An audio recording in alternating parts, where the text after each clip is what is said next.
અને વાત કરીશું સ્થાનિક સ્વરાજ્યના જંગ વિશે। ચાણસ્મા શહેર ભાજપ ઉપપ્રમુખને સસ્પેન્ડ કરવામાં આવ્યા છે કારણ કે તેમણે અપક્ષ તરીકે ફોર્મ ભર્યું હતું। પક્ષથી બગાવત કરતા 6 વર્ષ માટે પરસોત્તમ પટેલને સસ્પેન્ડ કરવામાં આવ્યા છે। પ્રદેશ મોવડી મંડળની સૂચનાથી જિલ્લા ભાજપ પ્રમુખ દ્વારા આ કાર્યવાહી કરવામાં આવી। વોર્ડ નંબર 5માં અપક્ષમાં ઉમેદવારી નોંધાવતા હવે પક્ષે તેમને સસ્પેન્ડ કર્યા। અગાઉ જુગારધામ બાબતે શહેર પ્રમુખ રાજુ પટેલને સસ્પેન્ડ કરવામાં આવ્યા હતા અને હવે ઉપપ્રમુખને પણ સસ્પેન્ડ કરવામાં આવ્યા। સંવાદદાતા અખ્તર મંસૂરી આ અંગે તમામ જાણકારી આપશે। જી અખ્તર।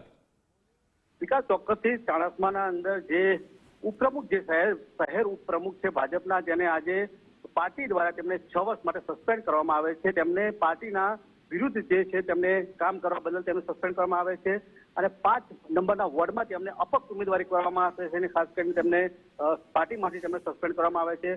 અગાઉ પણ કહી શકાય કે થોડાક દિવસ અગાઉ જે શહેર પ્રમુખ જે હતા રાજુ પટેલ, તેમને જુગારધામના અંદર પકડાયા, તેમને પણ પાર્ટી 6 વર્ષ માટે સસ્પેન્ડ કરવામાં આવ્યા હતા અને આજે ફરીથી ચાણસ્માના અંદર ઉપપ્રમુખ પુરુષોત્તમભાઈ પટેલને તેમને આજે સસ્પેન્ડ કરવામાં આવે છે અને ત્યાં નગરપાલિકાની ચૂંટણી પર છે ત્યારે કહી શકાય કે ભાજપના અંદર એક ડેમેજ પણ કહી શકાય અને નગરપાલિકાની ચૂંટણીના અંદર ક્યાંક ને ક્યાંક નવા જૂની થવાના એધાણ પણ દેખાઈ રહ્યા છે। જી બિલકુલ, આભાર તમામ જાણકારી આપવા બદલ।